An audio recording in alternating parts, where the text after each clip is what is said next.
Okay, guys, let us start. Today we are doing this Irido 1.153 question. This is a problem from Irido book. It is a good problem. तो हमारे पास दो masses दिए गए हैं. They are connected by spring, लेकिन spring को compress करके रखा गया है. अब स्प्रिंग को कंप्रेशन में रखा है तो इसलिए something there should be to hold it. तो एक छोटा सा थ्रेड जो यहाँ दिखता है, एक थ्रेड इसको रखा गया है to hold this system together. Otherwise spring अपने नेचुरल स्टेट में वापस जाएगा और इक्विलिब्रियम स्टेट में वापस जाएगा, जो उसका नेचुरल इक्विलिब्रियम होगा क्योंकि वेट ऊपर है. तो उस इक्विलिब्रियम स्टेट से भी इसको कंप्रेस किया गया है. और स्प्रिंग की नेचुरल लेंथ जो अगर एल है तो कंप्रेशन इसमें दिया गया है डेल्टा एल. ये क्वेश्चन बोलता है कि इसमें इतना हमने कंप्रेशन किया, let us call it delta L. तो फिर इस सिस्टम को होल्ड रखा गया है थ्रू अ थ्रेड. तो हमको बोला गया है कि जब हम इस थ्रेड को काटेंगे spring will try to move its equilibrium state. उससे आगे भी जा सकती है to natural state, depends on कि हमने इसमें कितना कंप्रेशन किया है, और उससे भी आगे जा सकती है एक्सटेंडेड स्टेट में. ये सारा डिपेंड करेगा कि जो हमारा इसमें इनिशियल कंप्रेशन है वो कितना दिया हुआ है. अगर हमने इसमें इनिशियल कंप्रेशन कम दिया है, it will go to the equilibrium state, जो इसका फाइनल जहां पे इसका इस ब्लॉक का ये वेट बैलेंस हो जाएगा with the spring force, compress state में ही उस टाइम रहेगा. अगर उससे ज्यादा हुआ होगा, जब ये इक्विलिब्रियम स्टेट पे आ जाएगा, तो अगर बॉडी ने इतनी काइनेटिक एनर्जी गेन की है, ये इसको नेचुरल स्टेट जो इसका नेचुरल लेंथ है उस पे भी ले सकता है. और अगर उससे भी ज्यादा हमने कंप्रेस किया है, जब ये नेचुरल लेंथ पे आ जाएगा, तो इसमें एक्सटेंशन भी हो सकता है. और वो एक्सटेंशन कितना होगा वो भी हम देखेंगे. So there are three conditions. अगर हमने इसमें कंप्रेशन दिया है तो कंप्रेशन से ये वापस एक नेचुरल इक्विलिब्रियम स्टेट पे आ सकता है, नेचुरल लेंथ भी अचीव कर सकता है, और नेचुरल लेंथ के बाद ये एक्सटेंशन भी अचीव कर सकता है. तो क्वेश्चन हमसे पूछता है कि इसमें हम कितना ये इनिशियल कंप्रेशन दे जब हमने इस सिस्टम को एज कंप्रेस स्टेट में रखा है, ताकि जो ये ब्लॉक है it will just bounce of this surface. वो उतना कंप्रेशन, कितना कंप्रेशन हमें इसमें देना, मिनिमम कंप्रेशन देना पड़ेगा, ताकि ये ब्लॉक जो है उसके बाद अगर हम कंप्रेशन बढ़ाएंगे बाउंस ऑफ होगा.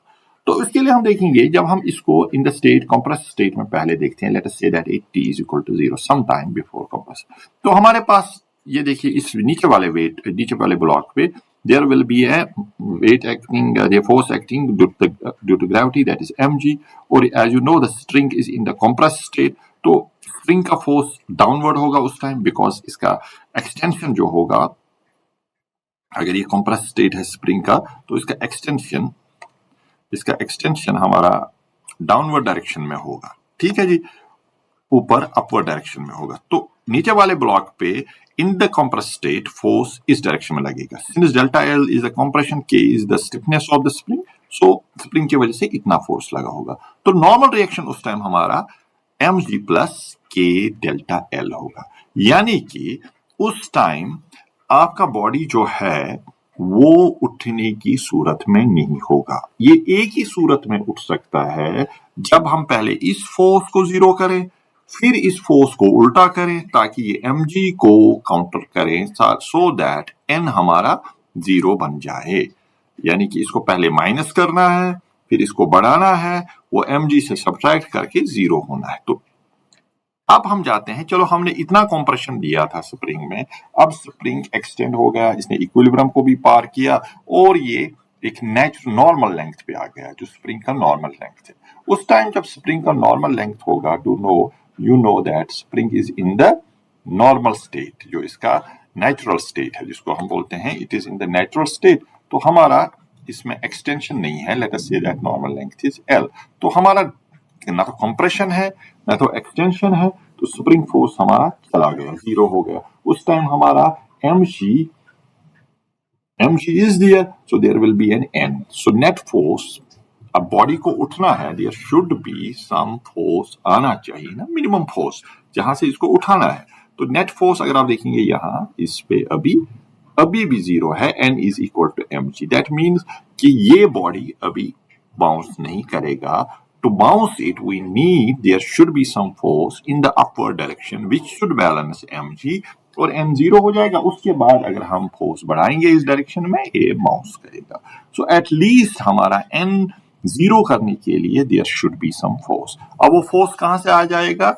व्हेन मान लो हमने इतना कॉम्प्रेशन किया था, स्प्रिंग नेचुरल लेंथ पे वापस आ गया जब हमने थ्रेड को काटा, और इस ब्लॉक ने उतनी काइनेटिक एनर्जी उस टाइम होगी, because at that time the only thing the block, if the block has kinetic energy, इस ऊपर वाले ब्लॉक में अगर काइनेटिक एनर्जी है कुछ, then the spring will extend, तो स्प्रिंग ऊपर की ओर एक्सटेंड होगा। उसकी वजह से नीचे वाली स्प्रिंग पे फोर्स अपवर्ड, नीचे वाले मास पे स्प्रिंग फोर्स अपवर्ड लगेगा, और ऊपर वाले मास पे स्प्रिंग फोर्स डाउनवर्ड लगेगा। So we can say that अगर हमारा मान लो स्प्रिंग में एक्सटेंशन डेल्टा L2 हो गया किसी भी पॉइंट ऑफ टाइम पे, तो उस टाइम हमारा FBD नीचे वाले बॉडी पे ये होगा, mg नीचे होगा, k डेल्टा L2 ऊपर की ओर होगा, तो n हमारा अब जो नॉर्मल फोर्स है वो mg minus k delta L2 हो जाएगा। अब देखिए ये नॉर्मल हमें 0 करना है, तो उसके लिए हमें स्प्रिंग में एक्सटेंशन चाहिए, मिनिमम एक्सटेंशन इसको 0 करने के लिए delta L2 K delta L2 जो स्प्रिंग फोर्स होगा, this should be equal to mg। ये कंडीशन है कि हमारे पास जो, सॉरी ये थोड़ा चलता नहीं है, it should be equal to mg। Okay, this is the condition कि एटलीस्ट इतना एक्सटेंशन हमें स्प्रिंग में, this is the minimum extension, delta L2 हमारे स्प्रिंग में आना चाहिए, मिनिमम एक्सटेंशन डेल्टा L2 हमारे स्प्रिंग में इतना आना चाहिए कि हमारा जो मिनिमम एक्सटेंशन हमारा स्प्रिंग में डेल्टा L2 इतना आना चाहिए कि हमारा जो स्प्रिंग फोर्स है K delta L2 at that time due to extension वो हमारा mg के बराबर हो। एंड दैट टाइम हम कह सकते हैं कि उसके बाद अगर स्प्रिंग में एक्सटेंशन हुआ तो स्प्रिंग ये मास बाउंस ऑफ करेगा फ्रॉम द लोअर सरफेस। सो हमारा K डेल्टा L2 mg के बराबर होना चाहिए, दैट इज इतना एक्सटेंशन हमारे पास होना चाहिए। तो दिस इज द कंडीशन। तो यहां तक तो हम पहुंच गए। तो अब देखिए, तो दिस इज आवर कंडीशन।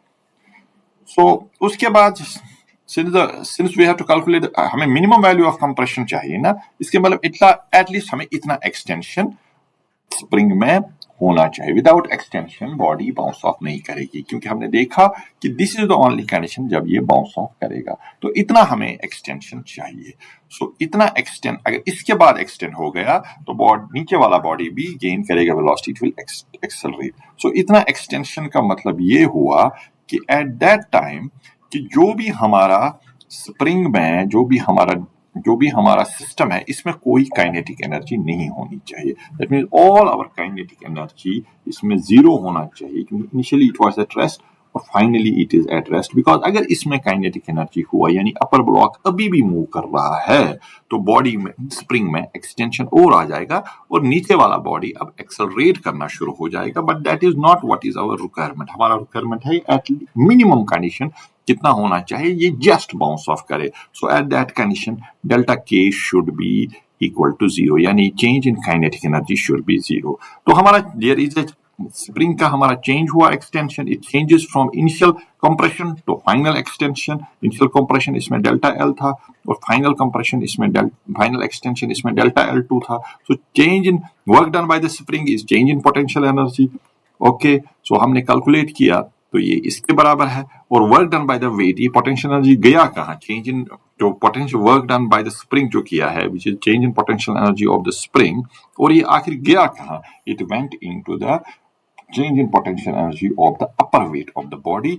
वो हमारा ये है, दैट इज इसको हमने delta L plus delta L2 height से ऊपर उठाया, क्योंकि अपर वेट जो था पहले कंप्रेस स्टेट में था। देखिए अगर ये हम लेते हैं, this was our upper weight, this is our lower weight, ठीक है जी, ये हमारा इधर ऐसे था, ठीक, this is it, let us say this was L is the natural length of the spring.